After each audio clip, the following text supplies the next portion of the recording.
High hi friends, friends, আশা করি আপনারা সবাই ভালো আছেন। আপনাদের সবার ভালোবাসা নিয়ে কিন্তু আবার আজকে একটা নতুন ভিডিও নিয়ে চলে এসেছি। বন্ধুরা, আজকে কিন্তু আবার বাংলাদেশ কিন্তু নতুনভাবে আবার উত্তাল হতে শুরু করেছে।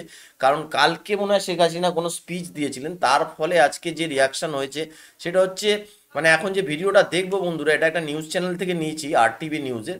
গুড়িয়ে দেওয়া হচ্ছে শেখ মুজিবুর রহমানের ধানমন্ডির 32-এর বাড়িটা।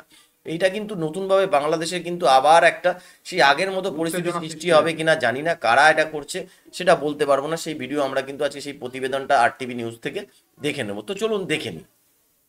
হচ্ছে শেখ মুজিবুর রহমানের রাজধানীর ধানমন্ডি 32-এর বাড়িটি। আগুনে পুড়ল শেখ হাসিনার বাড়ি সুধা সদনও। পালিয়ে যাওয়া প্রধানমন্ত্রী শেখ হাসিনার সোশ্যাল মিডিয়ায় দেয়া বক্তব্যকে কেন্দ্র করে ছাত্র জনতা ভাঙচুর ও অগ্নি কি বললাম বন্ধুরা, পালিয়ে যাওয়া শেখ হাসিনার বক্তব্যকে কিন্তু হাতিয়ার করে নতুনভাবে কিন্তু বাংলাদেশ আবার সেই উত্তাল হতে শুরু করেছে। তো চলুন দেখে নিই প্রতিবেদনটা। সংযোগ করে। নিষিদ্ধ সংগঠন ছাত্রলীগ নেতাদের সঙ্গে শেখ হাসিনার ভার্চুয়াল বক্তব্যের জের ধরে ক্ষোভ দেখা দেয়। মার্চ টু ধানমন্ডি ও বুলডোজার কর্মসূচি দেয় বিক্ষুব্ধ শিক্ষার্থীরা। তারা জানায় দেশে ফ্যাসিবাদের কোনো চিহ্ন রাখা হবে না। মাহিন আরফাতকে সঙ্গে নিয়ে আরো জানাচ্ছেন এআর বাদল। স্বৈরাচার শেখ হাসিনার প্রতি ছাত্র জনতার ক্ষোভের সব আগুন যেন এবার গিয়ে পড়ল ধানমন্ডি 32-এ শেখ মুজিবুর রহমানের বাড়িতে। বুধবার রাত 8টার পর মূলত ভাঙচুর করতে দেখা যায় বিক্ষুব্ধ মানুষকে।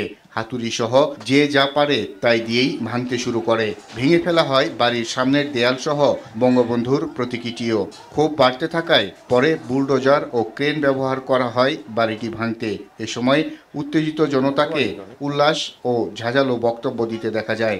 রাষ্ট্র সংস্কার ছাড়া নির্বাচনের কথা বলে তাদের সবাইকে বলতে চাই, যদি এরকম উল্টাপুল্টা কোনো কাজ করতে চান এবং এই শেখ হাসিনা বা আওয়ামী লীগকে পুনরায় গঠন করতে চান, তাহলে তাদের অবস্থা ঠিক এমনভাবেই কবর রচিত হবে। আমরা তরুণ সমাজ, আমরা চাই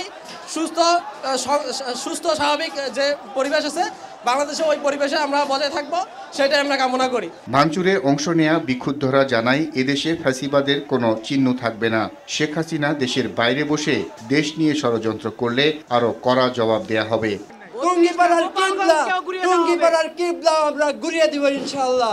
আওয়ামী লীগের যারা প্রতিষ্ঠা করতে চায় তাদেরকে আমরা হুঁশিয়ারি বার্তা দিতে চাই, এই বাংলাদেশে আওয়ামী লীগের বিরুদ্ধে আমরা সবাই এক। যখনই আওয়ামী লীগের শব্দটা আসবে, দেশের যে কোনো পরিস্থিতিতে আমরা সবাই এক হয়ে এই আওয়ামী লীগকে প্রতিহত করবো ইনশাআল্লাহ। স্বৈরশাসক শেখ হাসিনা নিষিদ্ধ সংগঠন ছাত্রলীগ নেতাদের সঙ্গে ভার্চুয়াল মিডিয়ায় মিটিং করার খবর প্রকাশের পর সোশ্যাল মিডিয়ায় উত্তেজনা শুরু হয়। বৈষম্য বিরোধী ছাত্র আন্দোলনে অংশ নেয়া অনেক ছাত্র জনতা ও অনলাইন অ্যাক্টিভিস্ট ফেসবুকে ধানমন্ডি 32 অভিমুখে বুলডোজার মিছিল এবং মার্চ টু ধানমন্ডি 32 কর্মসূচির ডাক দেয়। ওর বাবার পরিচয় ও বাংলাদেশে ধ্বংস করে দিছে, ওরে কখনো আমরা এই বাংলাদেশে রাখবো না। কোনো স্মৃতি ওর বাংলাদেশে থাকবে না, ওর বাংলাদেশে কোনো স্মৃতি থাকবে না। এই স্বৈরাচারের স্মৃতি বাংলাদেশে আমরা রাখতে চাই না। স্বৈরাচার যত উকি ঝুঁকি মারবে, তত তাদের যে আস্তানা আছে, স্তম্ভ আছে, সেগুলো গুড়িয়ে দেওয়া হবে। আমরা বলবো যে ফেরাউন মৃত্যুর আগে তওবা করতে চেয়েছিল, কিন্তু হাসিনা তারপরে তওবা করতেছে না, তারপরে তার দোষর এবং তারা কোনো অনুতপ্ত বোধ করতেছে না। সুতরাং হাসিনা এবং হাসিনার যে সমস্ত রেসপন্সাররা রয়েছে, তারা হচ্ছে ফেরাউন, হচ্ছে বড় ফেরাউন তাদের কাছে ফেল।